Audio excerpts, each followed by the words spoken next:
శ్రీమాత్రే నమ. జయ గురు దత్తాత్రేయ నమ. ఈ వీడియోలో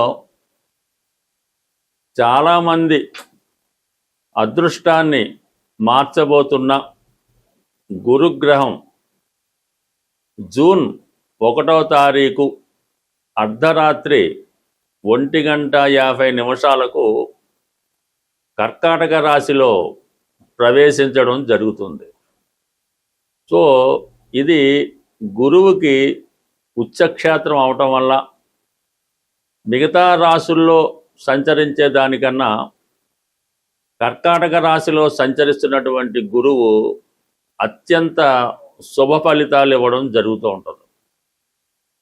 మరి గురువు ధనకారకుడు, అలాగే సంతానకారకుడు, జ్ఞానకారకుడు, విజ్ఞానకారకుడు.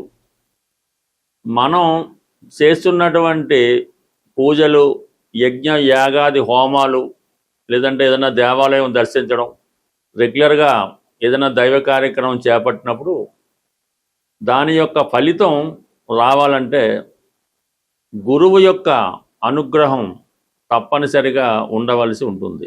గురువు రాశిని చూస్తున్నా, 11వ స్థానానికి వచ్చినా, మరి ఏదైనా యోగంలో ఉన్నప్పుడు మనం చేస్తున్నటువంటి ఈ పూజ పుణ్య కార్యక్రమాలు ఆ సమయంలో ఎంబటనే మనకి అమల్లోకి రావడం జరుగుతూ ఉంటుంది.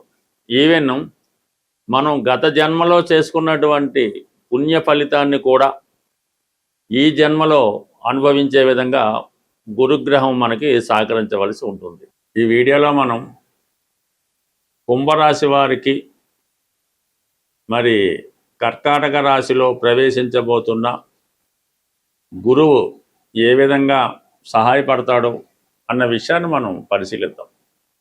ఏదైనా గ్రహం 6వ స్థానానికి కానీ 8, 12 స్థానాలకు వచ్చినప్పుడు ఏదో విధంగా జాతకుడిని ఇబ్బంది పెట్టే ప్రయత్నం జరుగుతూ ఉంటుంది. అయితే ఈ 6వ స్థానంలో స్వక్షేత్రంలోకి వచ్చిన గ్రహం ఒక విధంగా, శత్రుక్షేత్రంలోకి వచ్చిన గ్రహం ఒక విధంగా, అలాగే ఉచ్చ స్థాయిలోకి వచ్చిన గ్రహం ఒక విధంగా రావడం జరుగుతూ ఉంటుంది. అదే మరి కుంభరాశి వారికి గురువు ధన లాభాధిపతిగా, మరి ఆర్థిక పరంగా సహాయపడే గ్రహం. మరి కుటుంబ స్థానానికి గురువు ప్రాతినిధ్యం వహిస్తుంటాడు. కుటుంబం అంటే తను పుట్టినటువంటి ప్రదేశం, అంటే ఏ కుటుంబంలో జన్మించాడో ఆ కుటుంబం, తల్లిదండ్రులు, అన్నదమ్ములు, అక్క చెల్లెళ్ళు, అలాగే వివాహం తర్వాత భార్య, పిల్లలు, ఇదంతా కూడా తన కుటుంబం. మరి లాభాధిపతిగా అంటే తనకన్నా ముందు ఎవరు పుట్టారు, అన్నదమ్ములు, అక్క చెల్లెళ్ళు, పెద్దవారు, తనకన్నా పెద్దవారు 11వ స్థానాన్ని బట్టి చెప్తాం. అలాగే మీ యొక్క స్నేహితులు, అంటే 11వ భావం గురువు యొక్క రాశి కాబట్టి మీ స్నేహితుల్లో బాగా చదువుకున్న వాళ్ళు, సంస్కారవంతులు, ధర్మానికి సంబంధించిన వాళ్ళు, కొంత ఆ విధమైనటువంటి సంస్కారం ఉన్నటువంటి వ్యక్తులు, సాంప్రదాయ వ్యక్తులు మీకు ఫ్రెండ్ సర్కిల్లో ఉంటారు. అటువంటి గురుగ్రహం మీకు 6వ స్థానంలో ఉచ్చలోకి రావడం జరిగింది.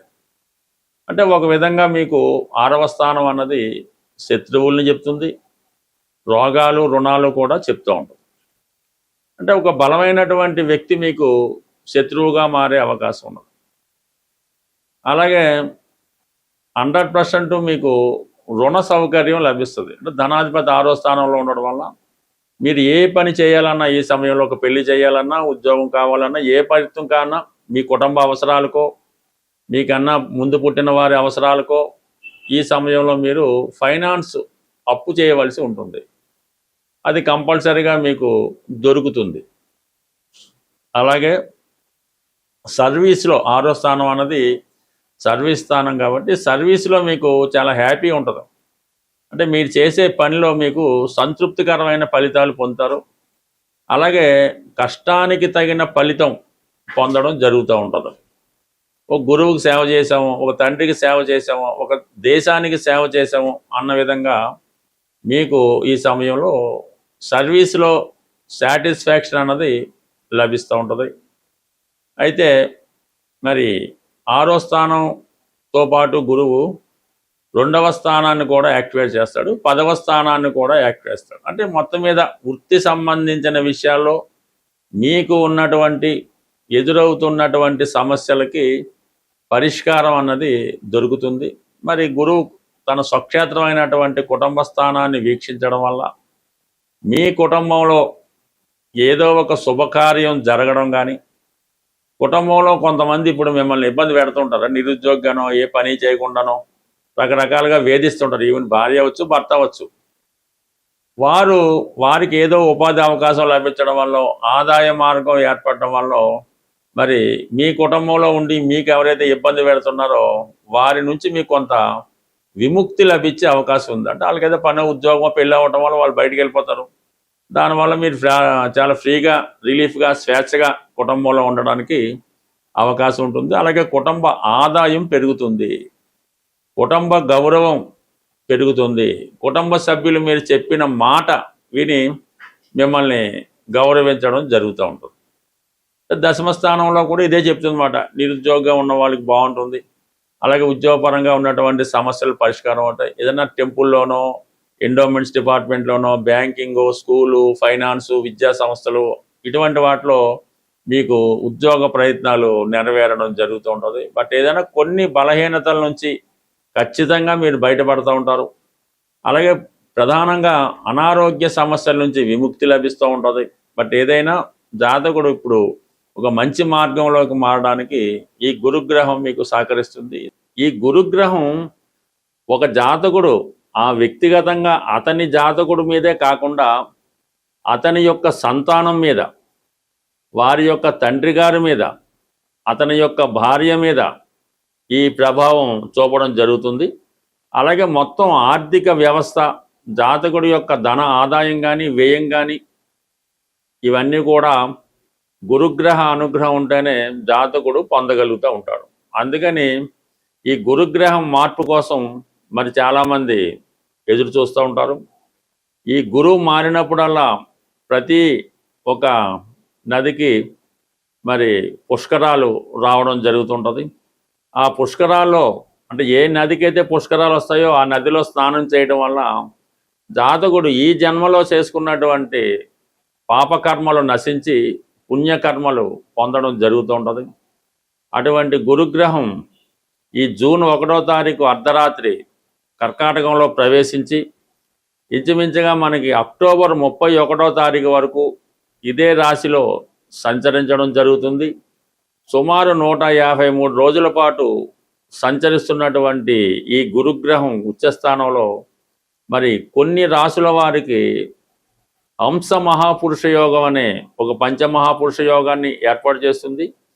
మరి కొంతమందికి గజకేసరి యోగం అనే గొప్ప యోగాన్ని ఇవ్వడం జరుగుతుంటుంది. అంటే ఇంచుమించు ప్రతి ఒక్కరి జాతకంలో కూడా ఈ గజకేసరి యోగం అన్నది ఏదో కారణం వల్ల, అంటే గురుచంద్రులు కలిసి ఉండడం వల్ల, ఒకరికొకరు కేంద్రంలో ఉండడం వల్ల ఏర్పడడం జరుగుతుంటుంది. అయితే గురువు స్వక్షేత్రంలో కాకుండా ఉచ్చక్షేత్రంలో ఉన్నప్పుడు ఏర్పడినటువంటి అత్యంత బలమైనటువంటిది ఈ గజకేసరి యోగం. ఈ యోగం కొన్ని రాసుల వారికి ఈ సమయంలో ఏర్పడుతుంది. మరి దురదృష్టవశాత్తు కొన్ని రాసుల వారికి శకట యోగం అనే ఒక యోగం ఏర్పడుతుంది. అది వారి యొక్క జన్మ జాతకంలో ఉంటే ఇప్పుడు ఏర్పడబోతున్నటువంటి ఈ శకట యోగం అన్నది వారి యొక్క జీవితంలో అంటే ఈ రాబోయే 108 రోజుల్లో కొన్ని ఇబ్బందులు కూడా కలగజేయడం జరుగుతుంటుంది. మరి ప్రధానంగా ఈ గురువు ఈ ఒక రాశిలోకి మారేటప్పుడు 4 విధాలుగా ఆ రాశుల్లో ప్రవేశించడం జరుగుతూ ఉంటుంది. అది సువర్ణమూర్తి, రజితమూర్తి, లోహమూర్తి, అలాగే తామ్రమూర్తిగా ప్రవేశించడం జరుగుతూ ఉంటుంది. ఆ ప్రవేశించే స్థితిని బట్టి అంటే రజతమూర్తిగా ఎవరికైతే ప్రవేశిస్తాడో వారికి ఏ స్థానమైనా గురువు అత్యంత శుభ ఫలితాలు ఇవ్వడం జరుగుతుంటుంది. అదే లోహమూర్తి అయినప్పుడు శుభస్థానంలోకి వచ్చినప్పుడు కూడా కొన్ని ఇబ్బందికర పరిస్థితులు ఇవ్వడం జరుగుతుంటుంది. మరి ఈ వీడియోలో మనం ఈ గురువు యొక్క మార్పు ఏ రాశి వారికి అఖండ యోగాన్ని ఇవ్వబోతుంది, మరి లోహమూర్తిగా, తామ్రమూర్తిగా, రజతమూర్తిగా ఏ ఏ రాశుల వారిని అదృష్టం వరించబోతుంది అన్న విషయాన్ని చాలా డీటెయిల్గా తెలుసుకునే ప్రయత్నం మనం వీడియో చేద్దాం. అలాగే ప్రతి ఒక్క రాశి వారికి కూడా ఏ పరిహారం చేసుకుంటే మరి ఈ అదృష్టం కలిసి వస్తుంది, లేదంటే దురదృష్టం నుంచి బయటపడవచ్చు అన్న విషయాన్ని మనం ఈ వీడియోలో తెలుసుకుందాం. ఏదైనా గురుగ్రహం అనుగ్రహం అంటే ఇప్పుడు గురువు మార్పు వచ్చినప్పుడు కొన్ని రాసుల వారికి సంతాన లాభం కలుగుతుంది, కొన్ని రాసుల వారికి వివాహం జరుగుతుంది, కొన్ని రాసుల వారికి ఉద్యోగం ఏర్పడుతుంది. మరి నాడీ శాస్త్ర ప్రకారం గురువే జీవకారకుడు కాబట్టి గురువును ఆధారం చేసుకునే ఈ నాడీ శాస్త్ర ప్రకారం జాతక విశ్లేషణ చేయడం జరుగుతూ ఉంటుంది. కాబట్టి మరి ఎవరైతే ఈ శాస్త్రం మీద నమ్మకం ఉన్నారో వాళ్ళు ఈ వీడియోని జాగ్రత్తగా పరిశీలించి తగు పరిహారం చేసుకుంటే గురువు తప్పకుండా వారి యొక్క కోరికని నెరవేర్చడం జరుగుతుంది. గురువు యొక్క అనుగ్రహం పొందాలంటే సాధారణంగా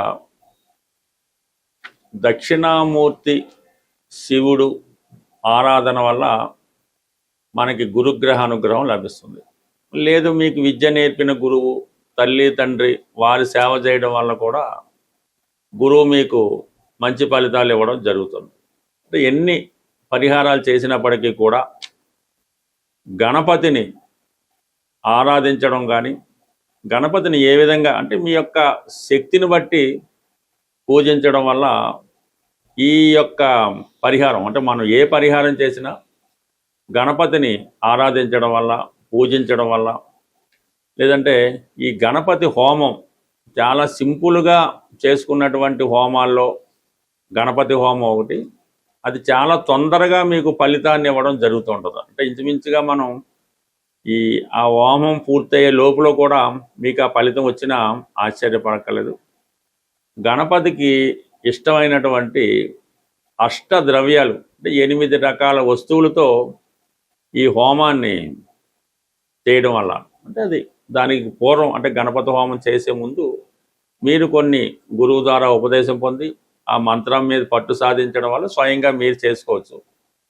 లేని పక్షంలో ఎవరైతే ఇటువంటి హోమాలు చేసే ప్రావీణ్యం కలిగి వాళ్ళకి ఆ విద్య వచ్చి ఉంటే వాళ్ళతో అన్నా చేయించుకోవచ్చు. సో ఏదన్నా అది మీ యొక్క ఇష్టాన్ని బట్టి ఉంటుంది. మరి గణపతికి ఎక్కువగా ఇష్టమైనటువంటి కుడుములు అంటే అవే మోదకములు అంటారు, అవి గణపతికి సమర్పించవలసి ఉంటుంది. అవి 108. అలాగే అరటిపళ్ళు, అవి సంపూర్ణంగా అరటిపండుతో కాకుండా ముక్కలుగా కట్ చేసి అంటే మనం చిన్నపిల్లవాడికి ఏ విధంగా అయితే తినిపిస్తామో ఆ విధంగా ముక్కలు కట్ చేసి అరటిపళ్ళు హోమంలో వేయవలసి ఉంటుంది. చెరకు ముక్కలు, దాని తర్వాత అటుకులు, పేలాలు, సత్తుపిండి, తెల్ల నువ్వులు, అలాగే కొబ్బరి ముక్కలు, ఇవి 8 రకాల ద్రవ్యాలు స్వామివారికి ఈ గణపతి హోమంలో సమర్పించడం వల్ల విధి విధానంగా పూర్తి చేసి దీనివల్ల ఏంటంటే సంపూర్ణంగా మీకు ఇటువంటి ఫలితం అన్నది రావడం జరుగుతుంటుంది. కామన్గా ఇవి చేయలేని వారు ఏదైనా దేవాలయంలో కూడా ఈ ద్రవ్యాలు సమర్పించడం వల్ల మీకు ఆ ఫలితం పొందే అవకాశం ఉన్నది. బట్ ఏదైనా ఈ గణపతిని ఆరాధించడం వల్ల, గణపతి హోమం చేయడం వల్ల, గణపతి యొక్క అష్టోత్తరం చదవడం వల్ల, సంకటనాశన గణేశ స్తోత్ర పారాయణ వల్ల ఈ గురువు యొక్క అనుగ్రహం అనేది మీకు లభిస్తుంటుంది. అంటే గురువు అనేక కారకత్వాలు వహిస్తూ ఉంటాడు. సంతానం కొరకు ఒక విధంగా రెమెడీ చేయవలసి ఉంటుంది, విద్య కొరకు ఒక విధంగా, ధనం కొరకు ఒక విధంగా, ఈ విధంగా ప్రతిదానికి వివిధ రకాల పరిహారాలు చెప్పడం జరుగుతుంది. బట్ ఏదైనా ఒక కోరిక నెరవేరాలన్నా, జీవితంలో అదృష్టవంతుడు ఆరోగ్యంగా ఉండాలన్నా గురువు యొక్క అనుగ్రహం తప్పనిసరిగా ఉండవలసి ఉంటుంది. సో ఏదైనా గురువు అనుగ్రహం ఉంటే జీవితం చాలా సంతోషంగా, సాంప్రదాయంగా నడిచే అవకాశం ఉంటుంది. స్వస్తి.